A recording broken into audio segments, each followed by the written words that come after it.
The information shared on this podcast is for educational purposes only and should not be considered medical advice. Please consult a qualified healthcare professional regarding your individual health needs. You already know I don't believe in shortcuts. If you're not lifting, walking, eating enough protein, managing stress, and prioritizing sleep, peptides are not the answer. Lifestyle is the foundation, always. But here's the truth. Midlife biology can be stubborn. Hormones shift, recovery slows, body composition changes, and energy dips even when you're doing the work. That's where medically supported peptide therapy can be layered in, not as a replacement for discipline, but as strategic support. Physician prescribed, clinically guided, compounded through an FDA-regulated pharmacy. This is about optimization, not escape. If you've built the foundation and feel like you've hit a wall, this might be the next intelligent step. Lifestyle first, strength mandatory, support biology when it needs backup. If this resonates, send me a message and let's have a real discussion, or check out the link in the show notes. Health, wellness, fitness, and everything in between. We're removing the taboo from what really matters in midlife. I'm your host, Michelle Folan, and this is Asking for a Friend. After almost 200 episodes of Asking for a Friend, it hit me. We have talked about hormones, heart disease, muscle, metabolism, skin, peptides, longevity, but we have not really had a deep, focused conversation about environmental toxins and low-tox living. And I'm going to open that door. I'm not going to do it halfway. I went straight to the source. Today, I'm joined by the dynamic duo behind Kale Blossom and the creators of the Ask Nook app, two doctors and moms who are helping women think differently about what's in their homes, on their skin, and in everyday products we use without even questioning them. They're not about perfection. They're not about fear. They're about practical, science-based awareness and smart swaps that actually make sense in real life. We're talking chemicals, hormones, household products, vaccines, and what truly matters, especially for women in midlife and grandparents who want to protect the next generation without losing their minds in the process. Dr. Rachel Marynowski and Carly Egoavil, welcome to Asking for a Friend. Thank you, Michelle, for having us. Yeah, nice to have you both. Love following you. And I want to dive into some questions, but congrats on the new app too. I think this is all really exciting stuff. I am curious though, you went from practicing medicine to building a low-tox platform. How did all this come about? That is a great question. We never, ever, ever intended to build an app. No. We're excited about it, but never imagined in 20 years ago that this would have come about. We actually went to med school together. So we've known each other for, roughly 20 years. Mm-hmm. We graduated. We kind of went our own ways for a while. We ended up, and this is going really fast through things, but we ended up coming back, moving closer together, practicing together. And we built Kale Blossom started in 2019 as a way to reach more women. And fast forward again, the low-tox world is big and confusing, and it's like a mishmash puzzle. And we were thinking of different ways to reach a greater audience. And this app was a great way to do it. And we realized there is nothing else like this out there. So why not? Yeah. We are not techy. We found a great team, but we have to do this. We have to do this for moms and women and our kids and the next generations that are coming up. So we're really excited about it. I love these stories, though, because you have women doing these incredible things a little bit later in life. I mean, you two are quite a bit younger than I am, but, you forget how you can learn new things.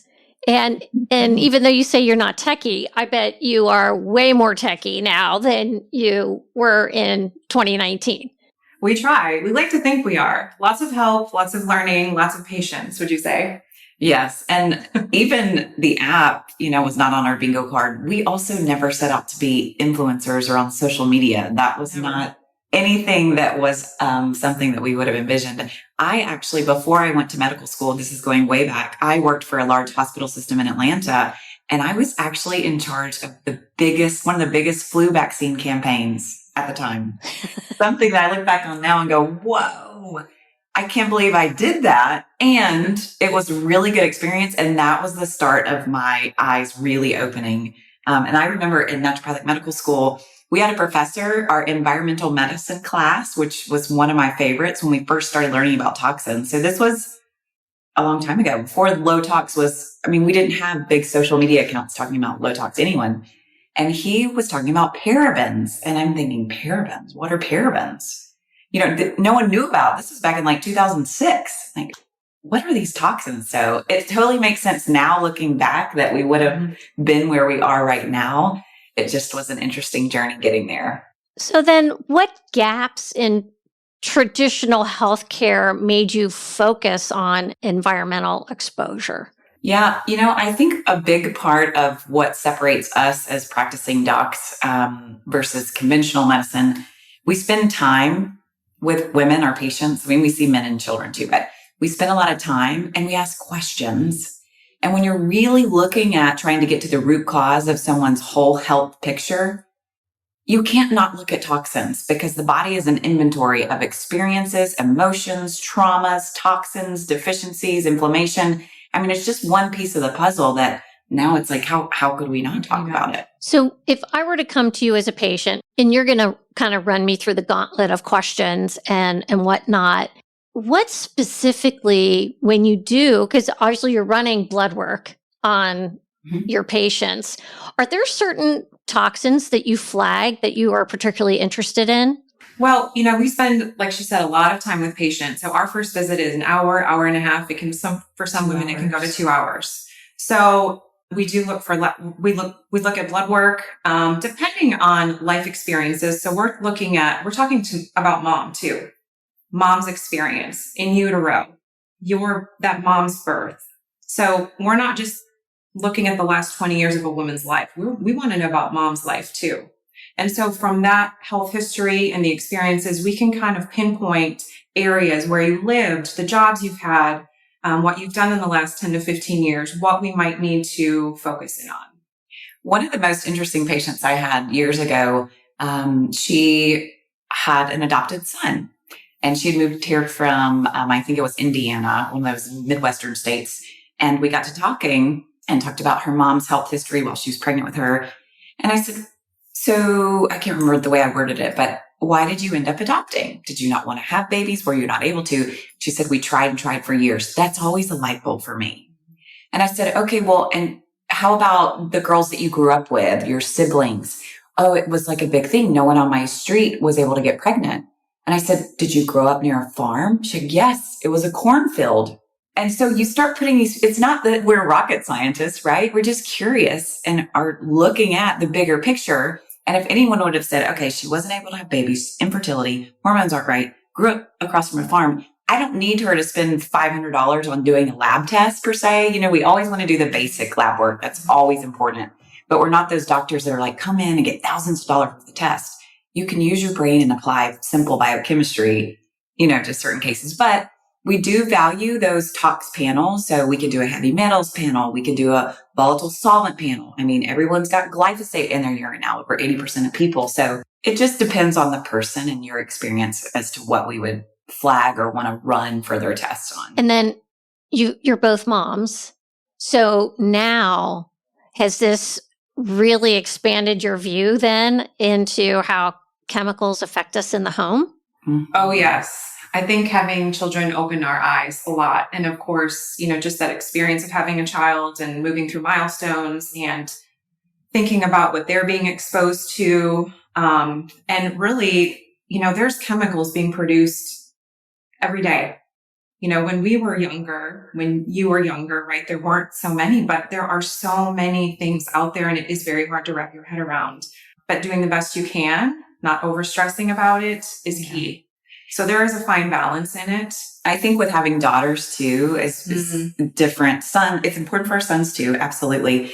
But with the whole Ulta, Sephora, skin craze, we blame the Kardashians. They just messed us all up, right? But women, especially, and we know our daughters will grow into this too, we slather ourselves with lotions and potions and makeup and our thyroid's right here and our hormones. And it's like, okay, we really, really got to be careful, but we want to do it in a delicate way, especially for our daughters. That's been a really good teaching experience because we don't want her to feel bad about her body. We don't want to feel like they're doing anything wrong. We don't want to traumatize them. I don't think I told you about this. My second grader came home from a birthday party last week and she said, it was a birthday girl. I told her that red food dye in that cake was toxic. I was going to give her cancer. And I'm like, okay, all right, let's back up. I'm so glad you're aware. And it's okay. And our older children ask questions now. They hear us talking to each other or, in the world, and they want to know too. They're becoming curious. So it's fun to see as they get older, they're taking a little bit more responsibility for themselves and what they're using as well. So it's been really a fun journey. Your children, we say the apple doesn't fall far from the tree. You do realize that they will be lecturing their roommates in college about their bad habits and everything else. So just you wait. We'll see. Yeah. They'll probably also send us selfies eating Doritos and drinking soda and yeah. That's okay. And that's okay. There's room for balance in this world. Well, and I want to talk about that too, because I think that's what I like about your approach. It's very realistic and you're not fear mongering, but you are shedding light on some things that we really do need to know about. So you reference 80,000 chemicals in commerce. Yeah. How many of those are truly tested for long-term safety? None. Yeah.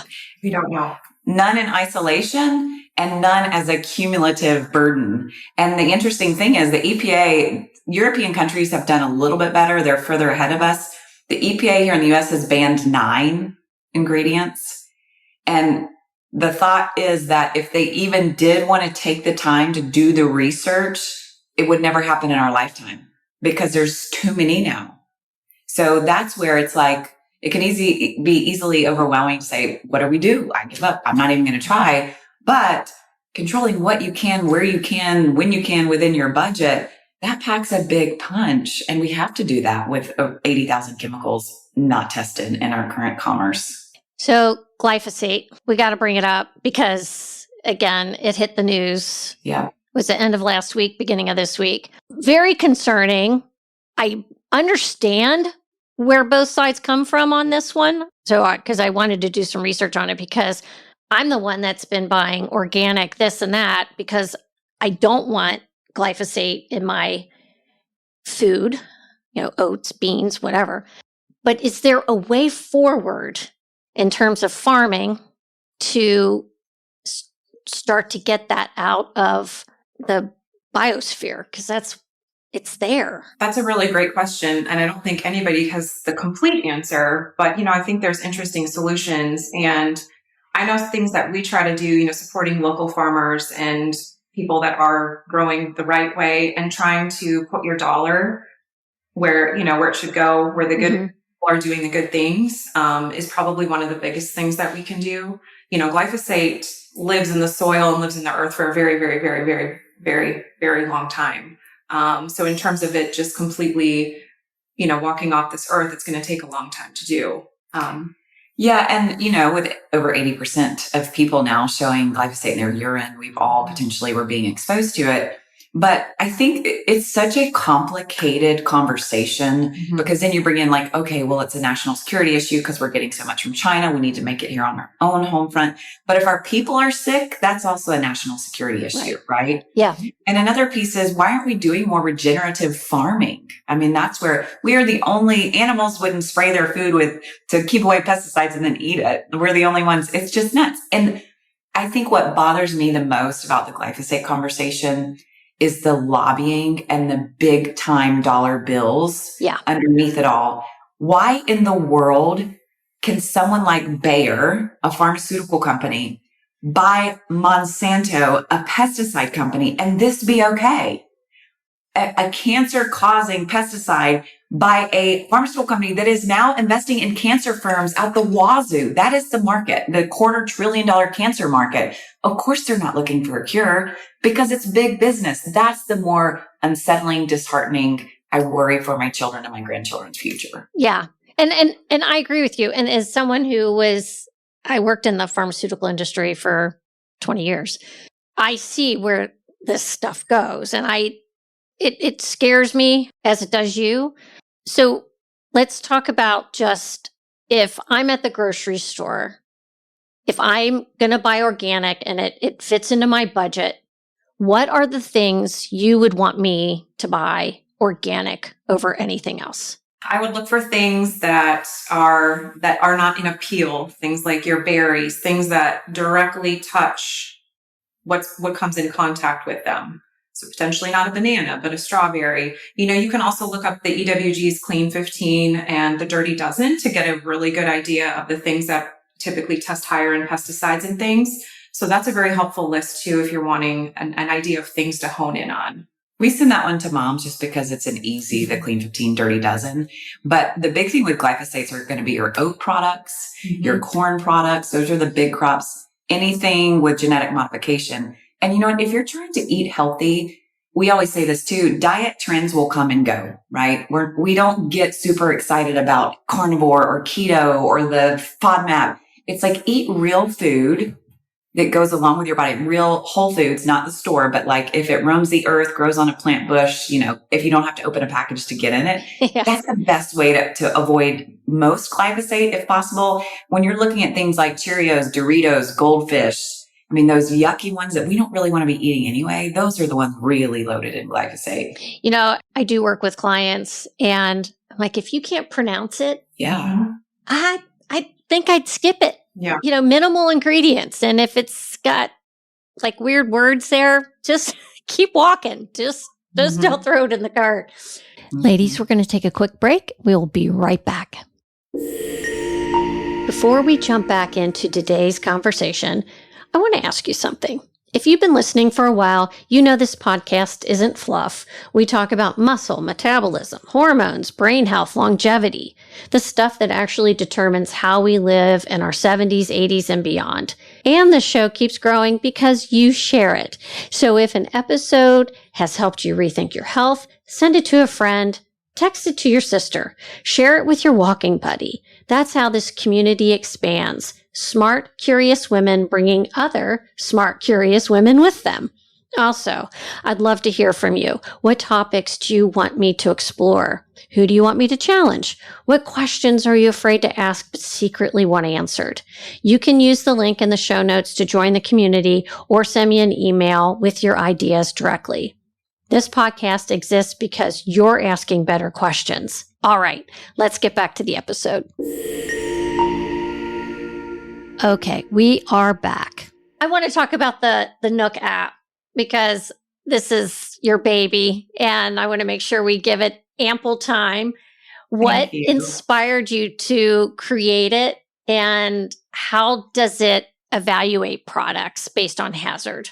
So we wanted to address a common pain point that we've heard over the years from patients and moms and then our Kale Blossom community over and over and over, and the confusion of what's really low tox, what can I trust, what can I purchase, it takes forever, right? To Google a pillowcase, right? You want to buy a pillowcase and you're like, I need a chemistry degree. Cotton, what am I going to buy?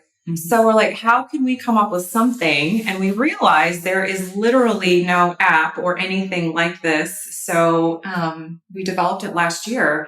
And there are tons of apps like this for food, snacks, and even getting into body care, which is great. But this was a real big gap with no tool. So it was kind of an easy, natural, it was like God was like, here you go. This is what I want you to do because there's nothing like it. Perfect. Not easy. It wasn't easy. And we're continuing to add products to it all the time.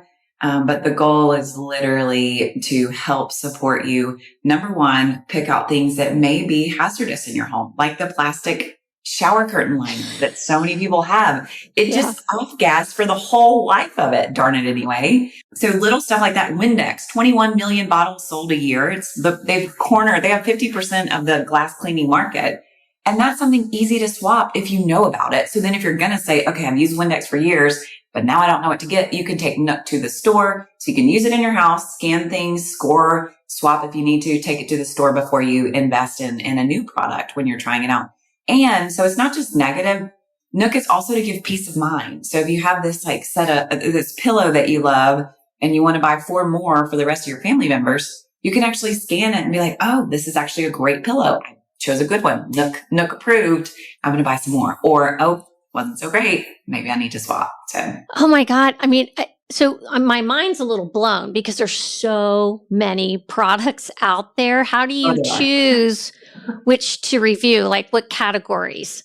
So we've stuck with only home products, and we're trying to first get those commonly used. And again, those pain points we hear from women and moms looking for, again, the sheets, the cleaners, the kitchen products. So we kind of started with the most used items in the home, and then we're going from there. We literally went room to room in most homes and just looked wall to ceiling, cabinet, flooring, everything to figure out what, and everything was added to Nook basically.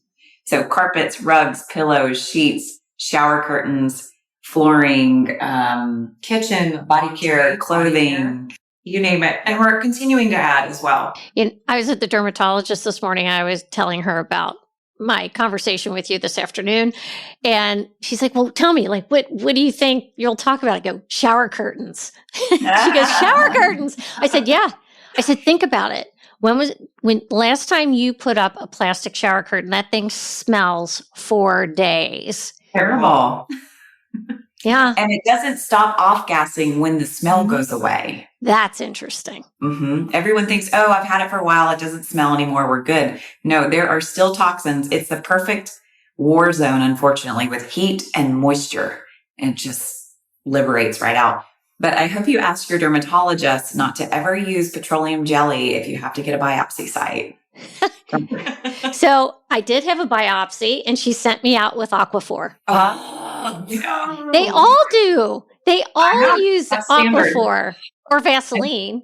So you know what I do? I will take my own little coconut oil or a salve and I will tell them, please don't put any, because I've had to have a couple too myself. I have very freckly skin. I'm a mole maker, they say. And I avoid the petroleum, avoid the Aquaphor.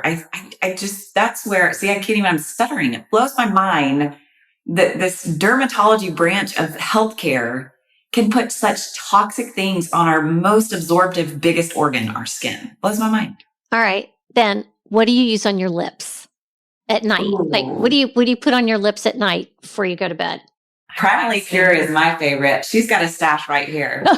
We've got some Rocasa. We've got some Henne Organics. This is an awesome lip serum. So Rich and I are very persnickety about the products we use. And so, there's a handful of companies we really like. We talk about them on Kale Blossom. So, but it's very important to us. And these are the same products that we're introducing to our daughters and our kids. And All right. So I do have some Henne. They sent me some samples to try. I have the little black So, okay. All right. See, now I'm learning. This is so good. This is so good.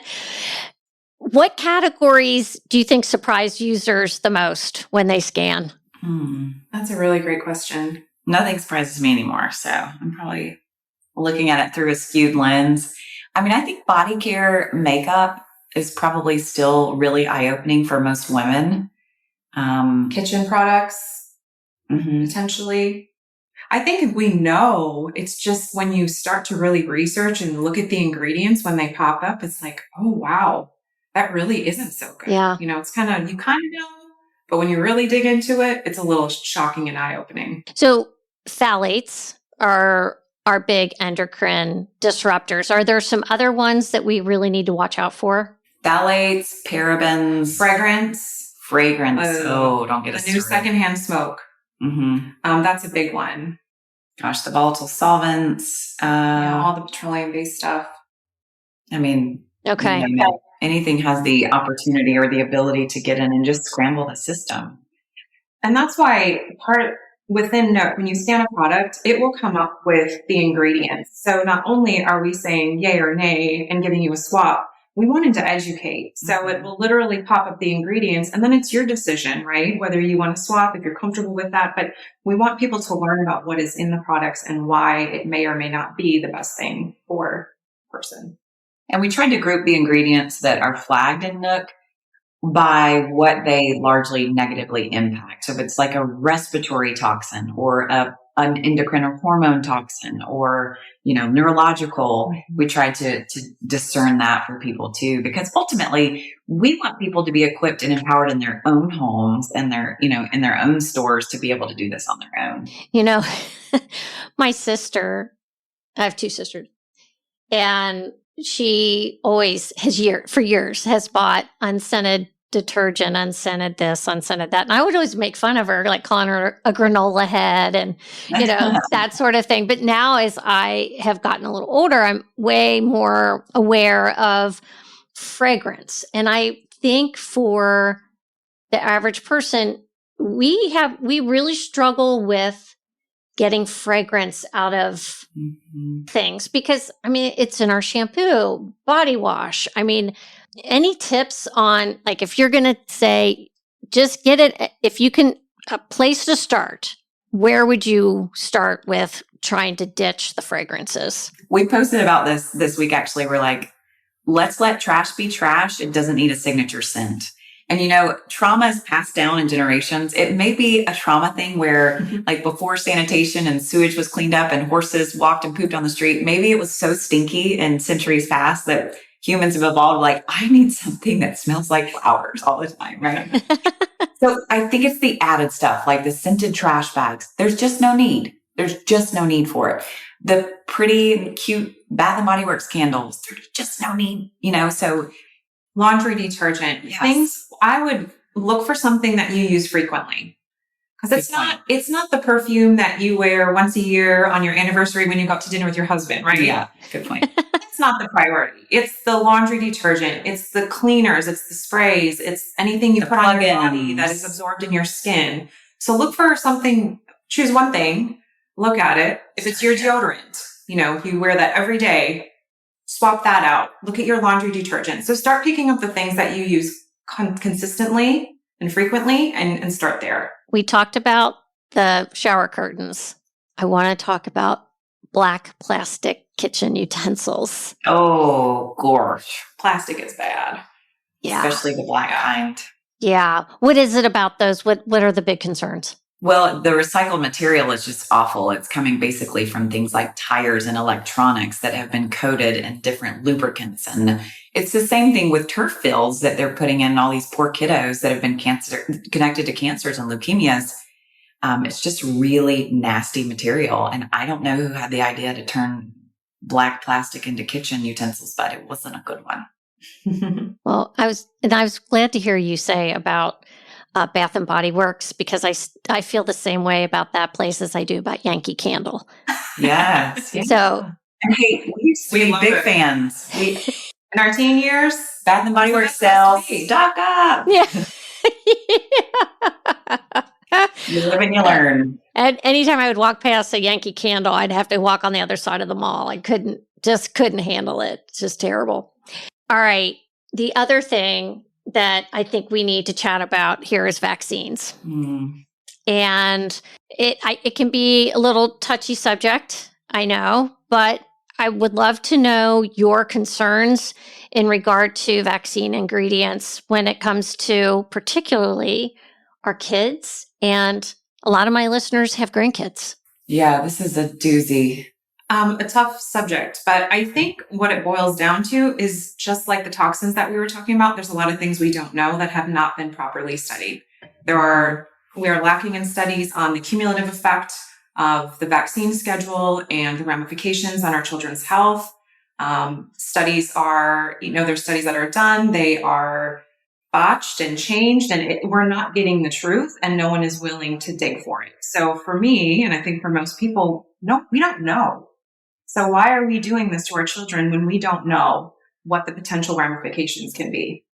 And there's so much controversy to it. I mean, when you actually dig in and do vaccine research and you start connecting the dots, like, wait a minute, measles started to decline before the vaccine ever came out. And wait, polio. So now there's a wild type polio that they're going to make a vaccine for from the wild type polio that came from the original vaccine. And it gets blurred, and we're like, wait a minute, did you just stop and listen to that? But, when I was doing the flu vaccine campaign, when I was fresh out of undergrad and wanted to get some real world experience, I took the flu vaccine. My then boyfriend, who's now my husband at the time, both of us took it. We felt awful. It was the worst flu. And none of my nurses on my team would take it. None of them, it was like free. The hospital kept pushing all of us to get it. None of them wanted it. But here they are administering. Nurses are smart. They are. Go to nurses. Way smarter than many, many doctors. But even then I started learning about vaccines, and the flu vaccine, for example, they grow at 6 to 9 months in advance. They have to. That's how long it takes to grow in a chicken's egg. Okay. So they're guessing what flu strain they think is going to affect the population more than half a year from now. I don't care how brilliant of a scientist or researcher you are. That's predicting the future, and it's not possible, especially when viruses mutate so quickly. And the flu vaccine is trivalent or quadvalent, so it covers 3 to 4 strains. Like, we are literally propagating the flu every single year. Every single year, the flu campaigns start. You see the billboards, Flu mists, the flu shots. And it spreads. In all the inserts, it says not only, it's like the vaccinated don't want to go around the unvaccinated. Well, the tables are turning because now the unvaccinated are saying, well, you may be shedding, so maybe it's me that shouldn't be around you. I don't know. I hate the division it creates. It has become a really, really inflammatory conversation, but I just can't get down to the common sense of it. Why in the world do babies now need over 70 vaccines to survive? Glyphosate and toxins and whatever aside. And it's just very interesting that in the 80s, the vaccine companies lost liability because of the Reagan Act. And it's like, then they just shot up from there. Yeah. It doesn't make any sense. They have such a powerful lobby. Oh, And that, Money. yeah, lots of money. And so I am starting to see a trend, at least with my daughter's friends who are now having babies. Whereas, they start those vaccines in the hospital. They're, barely out of the womb, and they're poking them with whatever. And those young moms are saying, hold on, we're not doing this. We're waiting. There is absolutely, and this is my opinion. I may lose listeners because of this, but oh well. But I just think that's nuts. And we have to do our homework. I mean, you got to do your research and talk about your concerns when it comes to this stuff. absolutely. Always advocate, and don't research the night before you go into labor or the night before you go to your pediatrician's office. This needs to be something that, it's cute to plan a nursery and pick out the decor and the name and do a gender reveal. This is the real stuff that women and husbands and families need to be talking about before they have babies. We need discernment. And, their pediatricians are really quick to say, only introduce one food at a time so you can monitor for reaction. Well, how about the new Vaxilus, which is a 6-in-1 shot? And the sneaky thing that pediatricians are doing, they're appealing to the parent's heart by saying, oh, your child will only need 1 needle instead of 6. Mm-hmm. We have no long-term studies on this. Yeah. And some of the studies that have been the bedrock of like, oh, this is safe, they include only 15 to 20,000 patients. So you think, oh, this is thousands of patients. This is a good study. It's a large population. But they've shown that they need closer to, like, for example, 100,000 patients to actually look at the full array of side effects and possible death. And that's where I think it is. We need to weigh the side effects versus the benefits. Yeah. And this is a great conversation because I do want, this generation now having kids to look at things a little differently, because we really didn't question, but I think we now have enough data to say, let's hold the phone. Let's pull back the reins a little bit, and let's make sure that this really is what we want right now for our child. So thank you for that. I really appreciate that. Because like I said, we've got a lot of grandparents that are trying to navigate this conflicting information online as well. And they want to they want to be there and be supportive as well.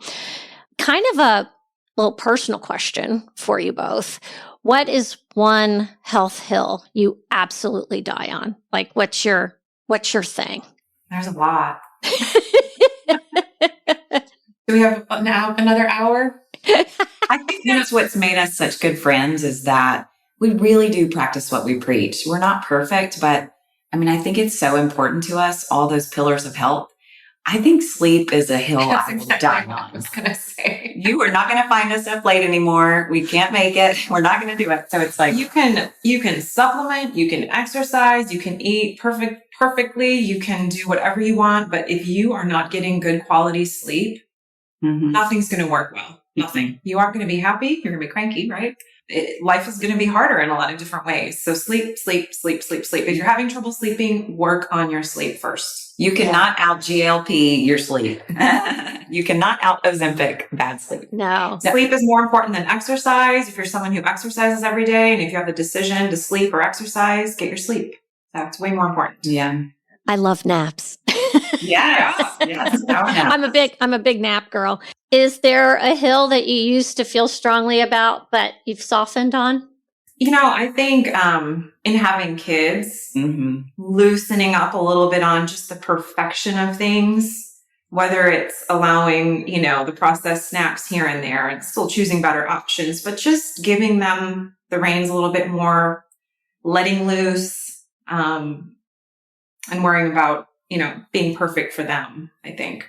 I have 6 kiddos and I would say my first 2, it was like picture perfect. I was making all their food and it was like nothing went into their body that wasn't pristine. And now, I have 2.5-year-old twin boys and like they haven't had any screens. So there's some areas that I'm even better on, but sometimes it's like, they're not eating Cheetos all day, but even with my other kids, I don't want to drive myself crazy and not let them go have a food dyed cupcake at a Easter party next month. You know what I mean? I'm not going to die on that hill, but certainly we're going to rein it in when we're at home. Yeah.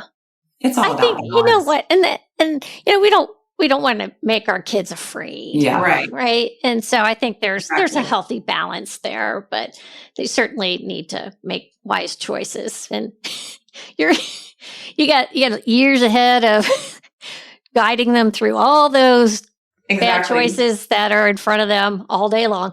We'll call you, Michelle, in a few years and say, what do we do? Yeah. My daughters are like almost 29 and almost 31. So awesome. So that's, yeah. And now I look back talking to you two and I think, oh my God, how differently would I have done things? They had the Velveeta shells and cheese probably 3 times a week and deli ham and and Little Caesars pizza.